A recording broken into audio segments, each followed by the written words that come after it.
Hi guys, welcome back to Kpop Talks. I'm your host Aladdin, and today we're gonna do our second week of June. I'm gonna review the newest Kpop comebacks. There isn't a lot of songs this week, so it's gonna be a very fast video, and let's get right into it. Is Ua with Danger. I enjoy it personally. I think it was a pretty good song, honestly, when I heard it when it came out. I think it's fun. Even when I was looking at the album though, because I listened to the EP today, and I felt like, Go Away could have been a good single as well, if you wanted to do something a little bit different. Joyride, even Straight Up. So, it's a solid song. It's something that Ua has done in the past. It's a solid track. I think the chorus is very fun, personally. It's bright. The production is very upbeat. It has somewhat of a summer vibe, but not really. It's a song you can hear anytime and it doesn't feel out of place. So I think for the opening of the second week, I think it's a pretty solid track for me personally. Next we have Secret Number with Doom Chita. I don't think it's a bad song either as well. It's a solid Secret Number track for me.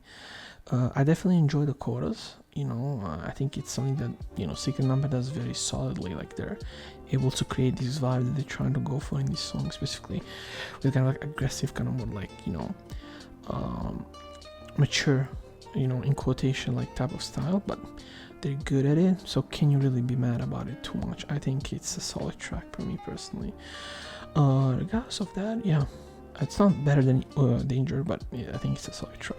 Next we have again Trends, like last week with Who. I think this song suffers exactly from the same thing that the previous song suffered from, which is it doesn't sound original. It's uninteresting, but the rapping is really, really good. If there's one thing about them that I've said even last week, the rapping is really good. The rappers are fucking good, man. And I think apparently also the producers know that, because in the song they have a huge part. They're the main reason why this song I think works. But again, they need to find their lane a little bit more, and I think slowly but surely they will. They could be maybe more focused hip-hop group, maybe like BTS was early on in their career, and try to work around that, or even Stray Kids. Will they do that? It's hard to say, and probably no, since vocalists are in general way more popular than the rappers in groups. Next, probably the best song of the week, which is BTS Yet to Come. I think Best Moments of Our Life, Most Beautiful Moments of Our Lives, whatever. Really good song. I mean, I haven't heard a quality single from BTS in a long time. You can clearly see that this is a song they've taken more time with, and they've sat there and actually wrote, meant the lyric, meant what they were doing. I love the references of Spring Day in here, and and their journey, because maybe if you watch some of my old video you might think I'm a hater, but I love BTS. But I think you would lie to yourself, if you're a fan, to think that from the pandemic onward they've been any good, and or at least true to who they are. I mean, I'll talk about it in my next video. I'll talk about BTS, but RM himself said it. We weren't, after On and Dynamite, the group just kind of like, we weren't ourselves anymore. It was somebody else running BTS. For me, I know they're gonna take a break. I think it's needed. Now, will they come back post-military, because Jin is about to go, and I think in a year or two he's gonna get followed by the other guys. So it's gonna take them 4 or 5 years, before 6 years maybe, even before everybody's together. But this hiatus, I think it's good for them mentally. I was definitely like it was sad to see RM cry, and J-Hope and these guys, because they know how much they've worked for what they had. But I also respect RM's honesty in this track. I love his rapping. I love Sugar. I love J-Hope in here. The vocals are beautiful. It's very reminiscent of Spring Day in its feels, which is my favorite single of BTS ever, probably, and I really love it. And again, RM, when he says, we don't know if we deserve this, it was luck, of course we are fans, but you can, it makes me happy, because it means that at least they're still on earth, right? They haven't really been eaten by the machine, or made to believe everything by the machine. And on top of that, also, them saying we're gonna take a break, it's powerful. They could have said, we're gonna be bad guys, don't worry. They're honest with each other, and of course they're gonna keep making music and other stuff. They're gonna make a lot of money, but I can see them being like an Arashi for Japan, the equivalent of that for Korea, which is they'll be around for the next 20 years. They're gonna do acting, music, television, whatever, and every 3 or 4 years they'll come back together and do it. Now, I'm not saying now, because they're still in their 20s, most of them, and early 30s, but once they hit their 40s, they're gonna start doing what Super Junior does, what Shiny does now, since most of them are in their 30s. So definitely looking forward to it. I love this, probably my favorite, honestly. And the video is great, simple, but again, perfect for what they were trying to say. Next we have Big Naughty with another great song called Ramen Symphony featuring Changmo and J Park. Great. I think this is what Big Naughty is. I think specifically in this lane, which is not really hip hop, he's finding himself to be doing pretty well. I love the vocals in here. I love the lyrics.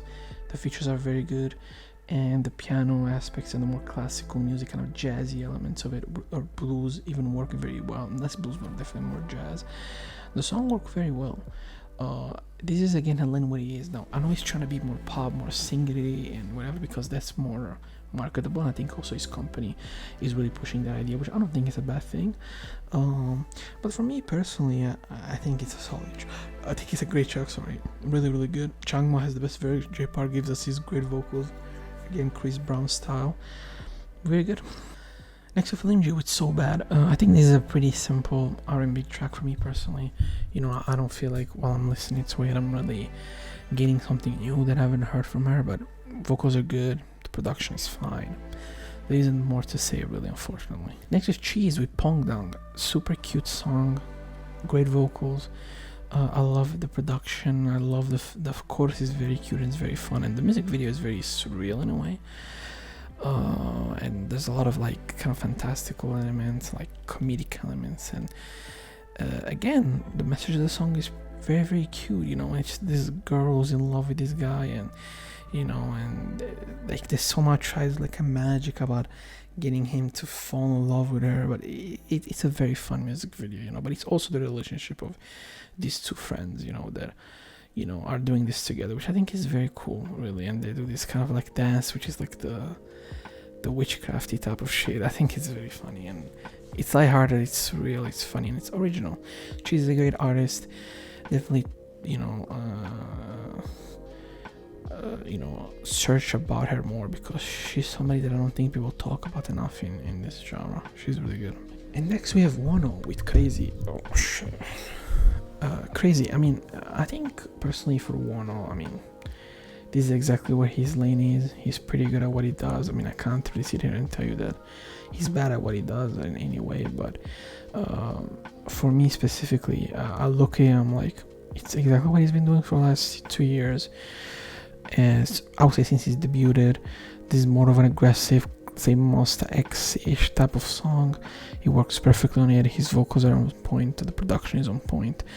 But I prefer his more like sexy stuff, honestly. But he's good at this. I mean, he's a great idol, really good at what he does. You know, sometimes maybe people are too focused on his body and shit like that. But you know, when you go back and listen to his actual performances and look him on stage, like he's a complete performer. You know, you can clearly see that when he, being in the same group like Shono, robbed him the right way, because he has improved a lot since his debut. You know, it's at this point been like 7 years, so really good from him, or 8, I'm not sure. Next we have a debut, I think, which is Find It with Killer. I mean, the only issue with this song is it's uninteresting and unoriginal. The girls perform well. I somewhat enjoy the rapping here. The chorus is not bad, but is there any single original aspect on this song? Unfortunately, there isn't. I mean, I have to keep it honest with you guys. Next we have Bugaboo with their second single, which is Pop. I mean, that's not bad, but for me personally, I feel like something is really missing in here, If you listen to the debut Bugaboo, it felt fresh, it felt fun. There was this very fun disco and synthetic elements to it, and these basses that hit really hard. And while some of these elements are still here, it feels like the song is a little bit more disjointed, specifically the rapping part, the more aggressive parts, the more singing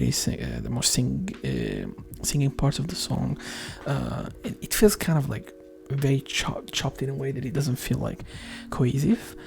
Again, not a bad song, but I mean, since I really enjoyed their debut, I honestly was way more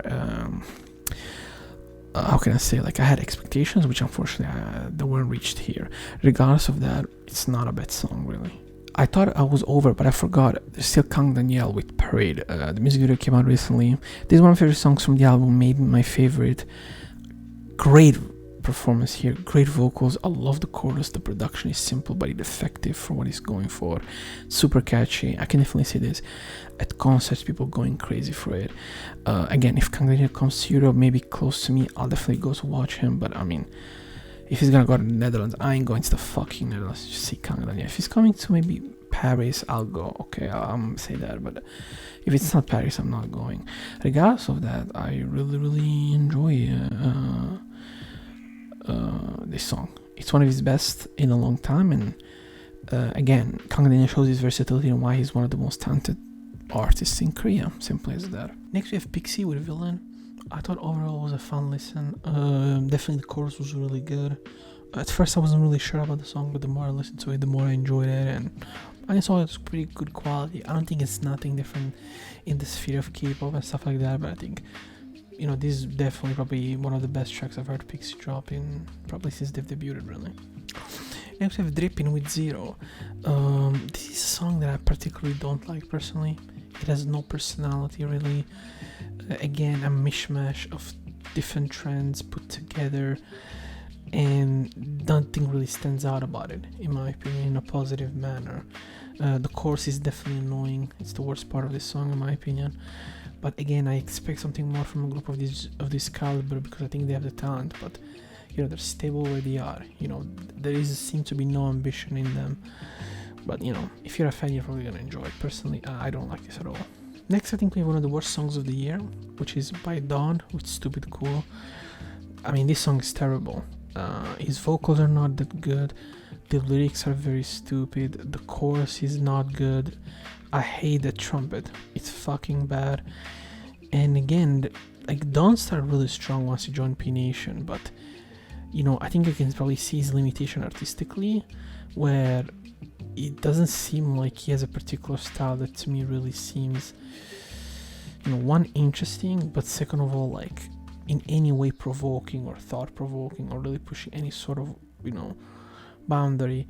You know, there's still a lot of these GD things that they're trying to make him do instead of him being himself, you know, and he's definitely being more himself in aesthetic sense. I think the way he dresses and stuff like that, but I think musically, to me, it's not really being it in the last,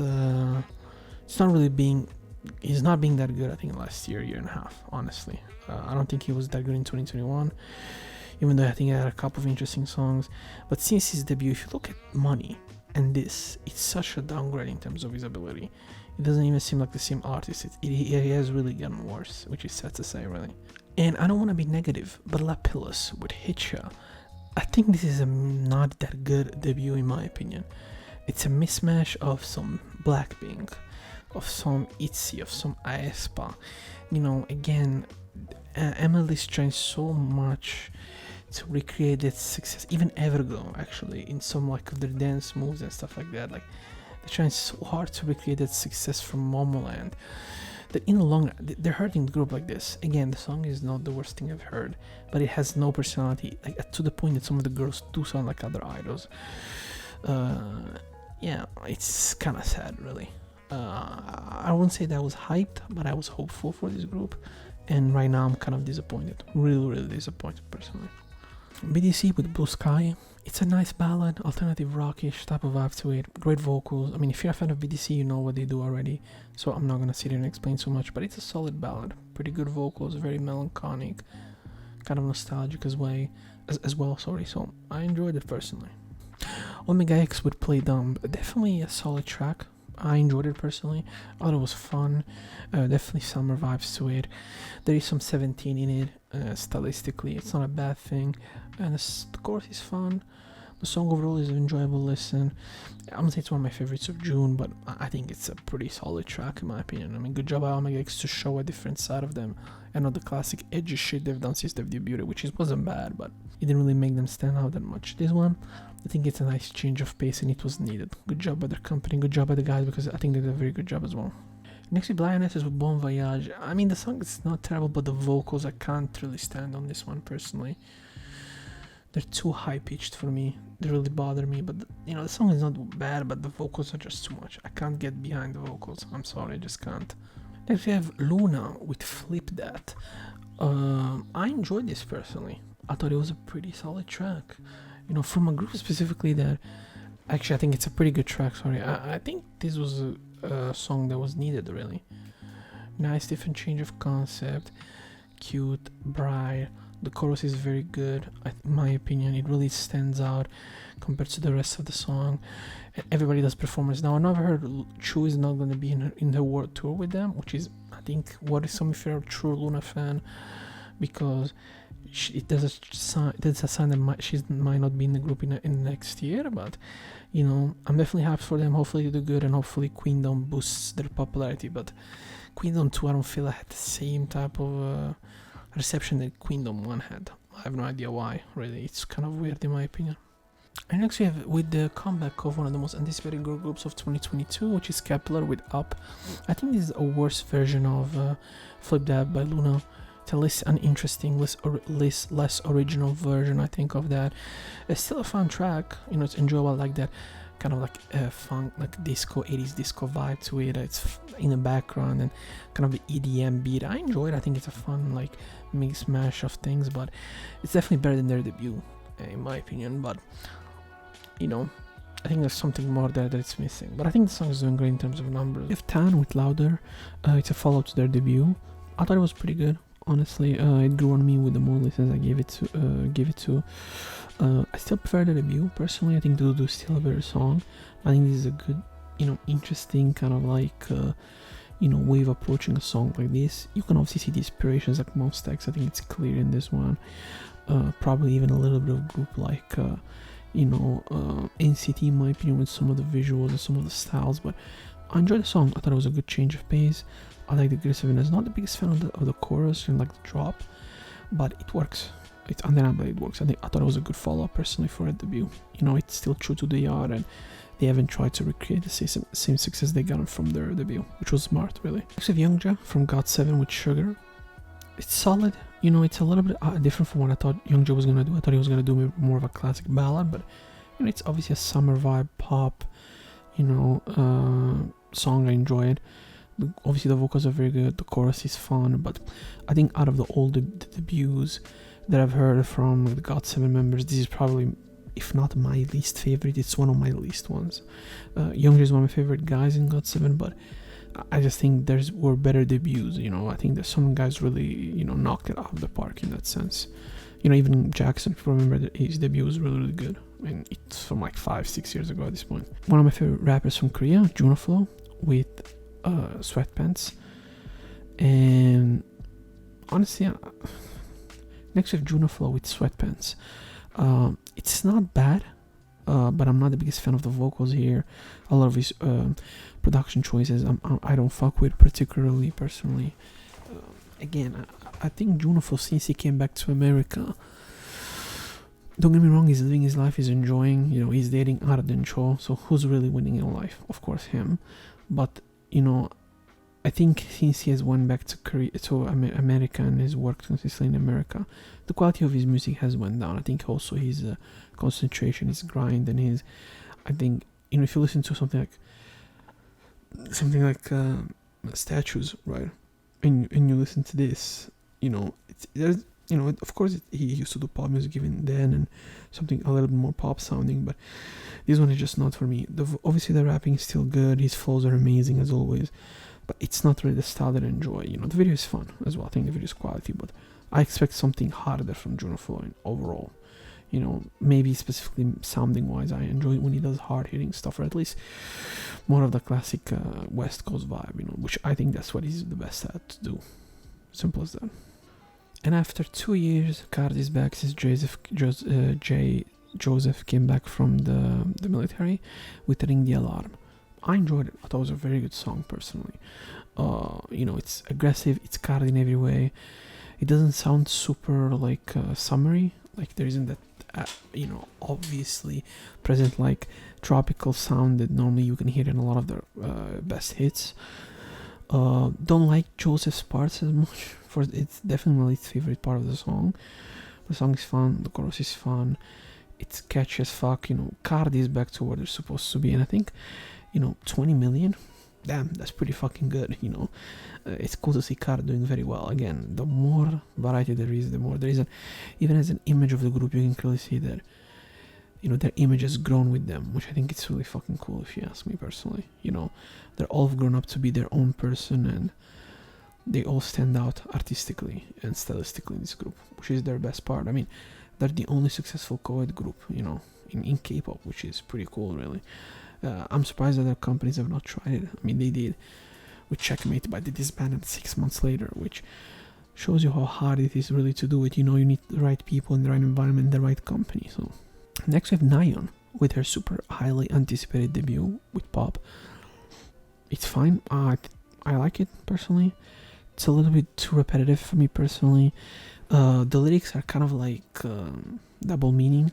There's a lot of sexual entendres here, at least in my opinion, as a male viewer. What is it you really want to pop, Nyon? What is it you want to pop from the guy that you're talking about? That's all I've got to say. But apart from that, the song is fun. It's definitely what I expected for Nyon specifically. I think it lived to the hype and all the bullshit, definitely. But yeah, I enjoyed it. Again, 9 vocals are not the best, but twice in general, I would say that's what really matters. But I mean, I think, considering the fact that they debuted in 2015 and we're in 2022, 7 years later, this is their first debut as a single artist in JYP. I think it was done very well. Definitely will be interested to see the other group members, how would they do it if they intended of debuting them. Regardless of that, I really enjoyed it, you know, not as much as Card, for example, or like the songs that I've talked about that I enjoy, like Tan, but it's still one of the best ones. Definitely a song that I'll add on my playlist personally. Next we have Chilling Homie and Khan with Bad Neighbors. Now I don't know if they're gonna drop a collab album. I hope so, because this song is a fucking banger. The production is sick, the rapping is sick, it's fast paced. The production, while not the most original thing ever, it really works very well in my opinion. So great song. Definitely would love to see if they have a collaboration album with each other. Let me check in a second. I don't think they do, but you know, could be interesting to see. It doesn't seem like he has dropped anything. So let me check on his Instagram maybe. Oh, actually, yes, he dropped an EP. Yes, he dropped an EP with 9 songs 2 days ago. So I was right. It's called Bad Neighbors EP. And I was looking, it's pretty much all produced by Khan and Chilling Homie, which is cool. I think rapper production collaborations in Korea, are very, very rare. But there's that song with AK to the Face, Foggy at the Bottom, song with Owen, with Blaze, Oxynova. So I'll definitely give it a listen. This is really good. It's one of my favorites of the year in terms of hip-hop tracks, and it has a lot of personality. Does it somewhat copycat Americans in style? Yes. But to me, as long as you make good music, that really matters. And it doesn't seem like they're trying to really portray a specific image. It's just that that's the sound that they enjoy, and that's the lyrics they like to do, and they do it well, in my opinion. Next we have Koala featuring J Park with Good To Go. This is an artist that I didn't know he existed. But he seems to be a friend with J Park. He's an American rapper. And there's that very classic Cali, you know, West Coast vibe to it. Fun lyrics, a little bit, you know, geeky, a little bit cringy, but not in a negative way per se. A lot of like sexual references, but the song is fun. And J Park does actually a good verse on here, you know. He doesn't just come and put no effort in it. It's kind of cool to him support a friend maybe from when he used to live in Cali. I think that's pretty cool. And the song is fire. It really is, in my opinion. So yeah, this proves that he doesn't really try to clean his image as much as I thought. Even though he tried to do that for a little bit. This is J Park's lane. I wish he stayed in this lane. He kills it. He's super good, and I think, you know, a figure like him has to stay connected to the hip hop scene in Korea. But I mean, again, there's this boy group. They're talking about him debuting, and if it works, he's gonna become way bigger than he is now. Jesse is also in the video, which is kind of a fun cameo, really. Apart from that, the song is really enjoyable. It's not for everybody, but for me personally, I like it. Next we have aespa with Life Is Too Short, the English version. I don't know if there's a Korean version of this. I assume there is. But this is a good song. Pretty good vocals. The production works very well where they're going with this very kind of like edgy kind of teen angsty image pop wise. Enjoyed. The song is really good. I think this is a song where you can clearly showcase their vocal talent more. Yeah, I really like it. It's super catchy and it's a different vibe from the classic IfTan. They're like ultra kind of like technological sci-fi, like AI type of thing I normally try to do. Surprising, I think this is more SM, and as they are SM artists, it works better for them overall. Next we have Journey featuring Chungha with Color Me. Pretty good song as well. Another great song. You know, not the biggest fan of Journey, but I think this is a quality track personally. And on top of being a quality track, Chungha gives like a great feature. You know, as someone who hasn't heard Chungha being really active pretty much even during the pandemic. I mean, she dropped an album in 2020, but since then she hasn't done anything. It's cool to hear at least active in a way where the music is good and the quality of it is really good, and on top of it being good, she will collabs in a song that makes sense with an artist that she's probably friends with or at least enjoys her music. So his music, my bad.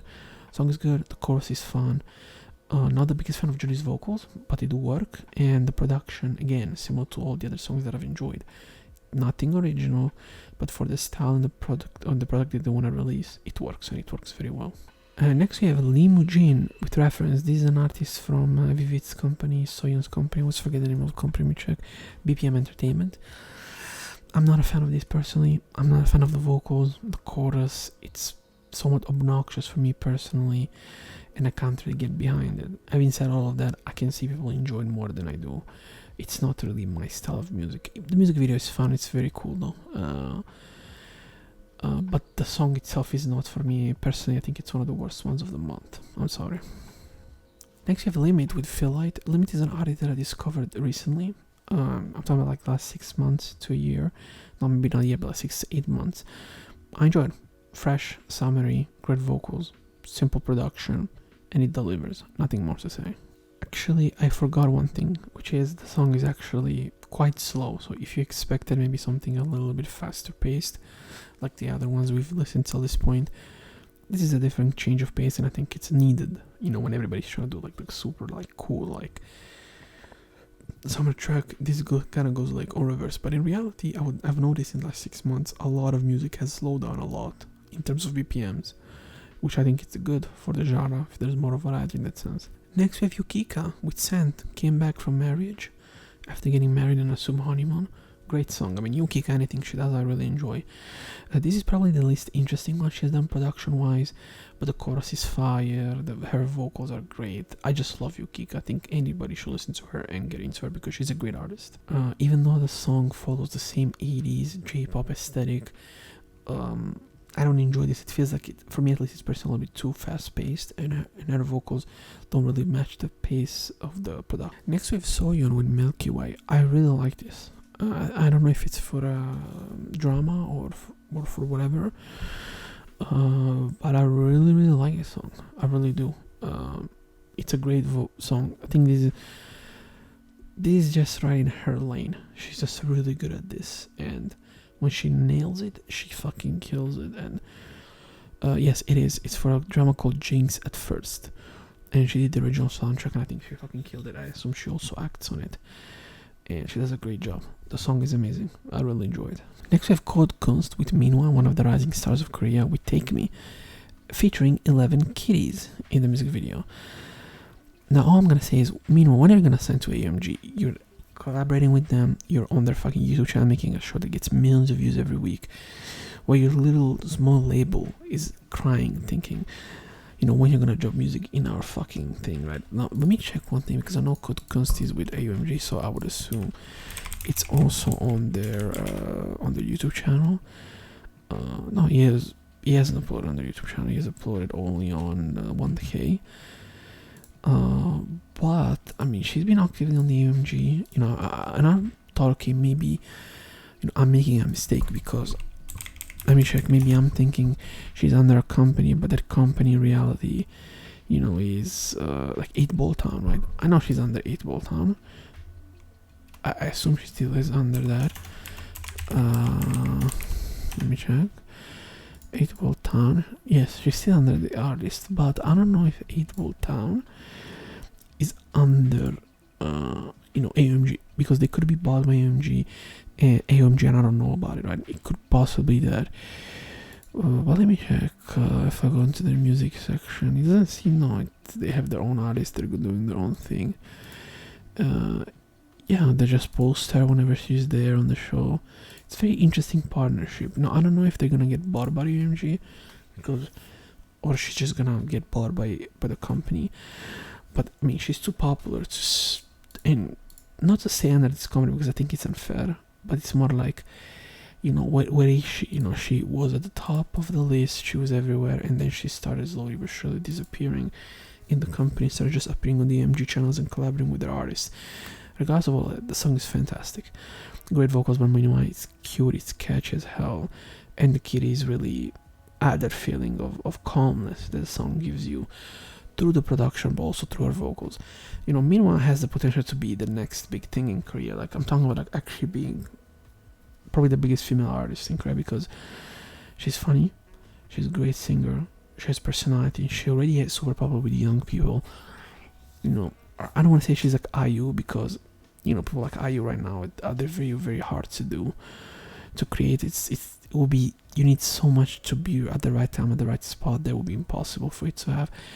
But I think Nyon can be the next big thing. I really enjoy her music and everything I've listened from her. It's fun, it's interesting, it's different, and she tries to get out a little bit of her comfort zone, which I think is what you really need to be huge in the music industry. I'm not gonna waste time talking about Code Productions. Code He's one of the best producers in Korean history. He produced a song for Joey Badass. People tend to forget it, so great song, and I wish he did more of this, because he normally is a guy that does his own thing and disappears.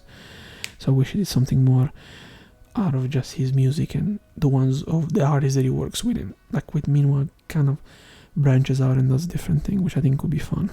The Boys with Sweet, it's fine personally. I think out of the other things that I've heard, it's definitely one of the ones I enjoy the least, but it's not a bad song by any means. It's just that it feels kind of like uninteresting, and the Boys, I really like the Boys. They dropped one of my favorite songs this year, which I'm gonna possibly drop the video by the end of this month.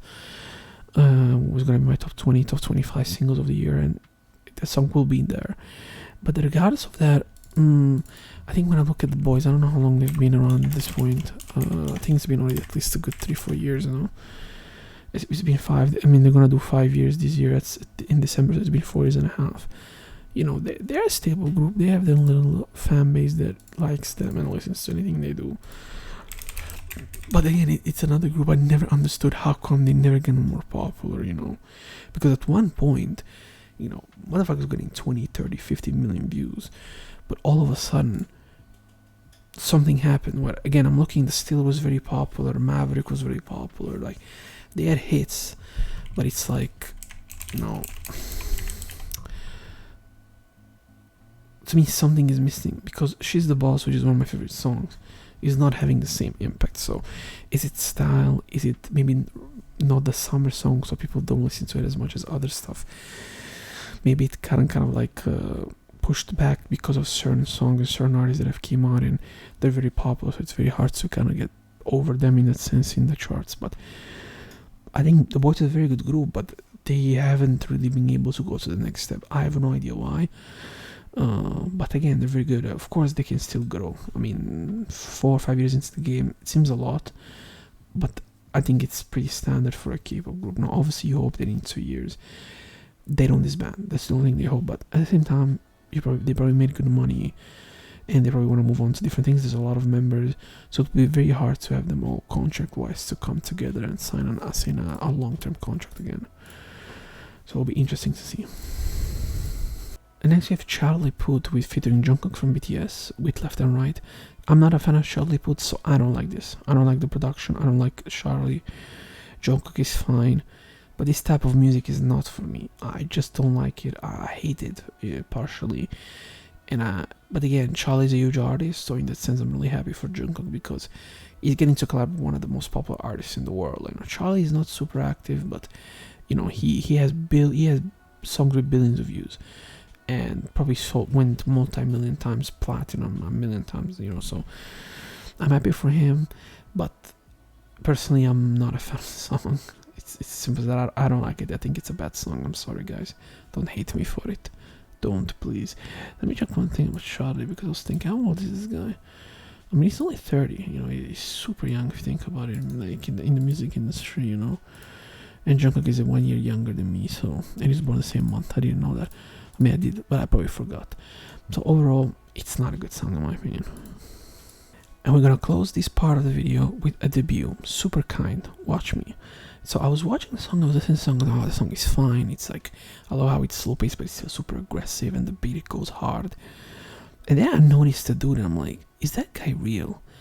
He isn't. So they have a member who's an AI, who's like a fake, as like a CGI character. Then I went on and I wrote their name in Korean, and I've seen that they still have to announce 3 members. For whatever, if I understood correctly, they still have to announce 3 members. So it's a very weird thing they're doing here.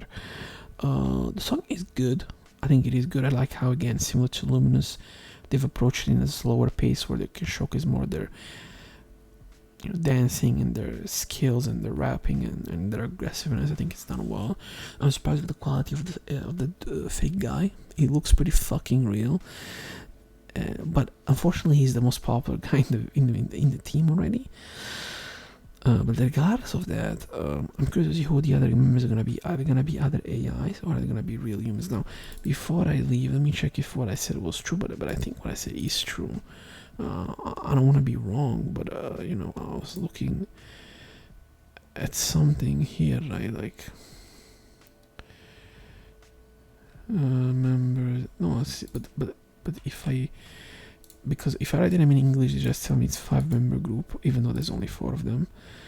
But if it says a 5-member, no, it's 5 if you consider the fake guy.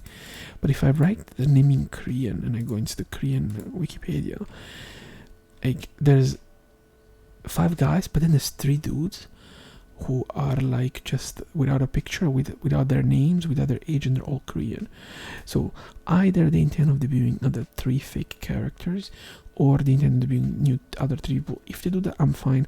By the way, they have a guy who's 2004, just turned 18. So I don't know if they're gonna go young with that or not. Regardless, it's a very interesting, you know, strategy, because I've never seen that. Now one could argue it's probably somewhat smart, because it's pushing the idea that at least you're trying to slowly but surely get everybody into the group, somewhat similar to what NCT has done, and even EXO or Super Junior when they used to add members. But regardless of that, not the biggest fan of this concept. I think it's a very dangerous slippery slope. Regardless of that, I thought the song was cool. Not one of my favorites, but the song was cool. So this last part ended up being longer than I thought. Overall, these last 15-17 days, when I got all these songs and I was looking here, and I'm like, I didn't think it was that bad. You know, if I look from even the start of June, but you know, there's another part still that has come out. You know, if I look this last 14-15 days, I mean, there isn't a lot of things that I enjoy. You know, Kangneo was sick. Pixie had a good song. I thought X had a good song. Luna had a really good song. IfTan Louder was a really good one. Cardi, Nyon, Chilling Homie and Khan, Koala, aespa, Johnny. Like, so apart maybe from you know, Charlie's Put and Jungkook's song and Junoflo's track, like these last 7 days, so pretty much from like the 24th of June to like the 17th of June, 16th of June, there is a lot of things I didn't enjoy. And the other song, sorry, from the artist, from that company, Limousine, I didn't like that song at all. But if I go prior to that, and I'm looking, there's barely any bad quality of music. So until this point, I've been pretty happy about the month. It started badly, I think, the first week, the first 10 days, and it has gotten really better now. So regardless of that, hopefully you enjoyed the video, and see you in a week with the last part of June, and hopefully the top 25 songs of 2022. And then by half of July, I'm gonna drop the best and the worst K-pop albums of the year. Hopefully I do that, and I don't forget. Regardless of that, thank you for watching. Leave a like and comment and subscribe, and see you next time.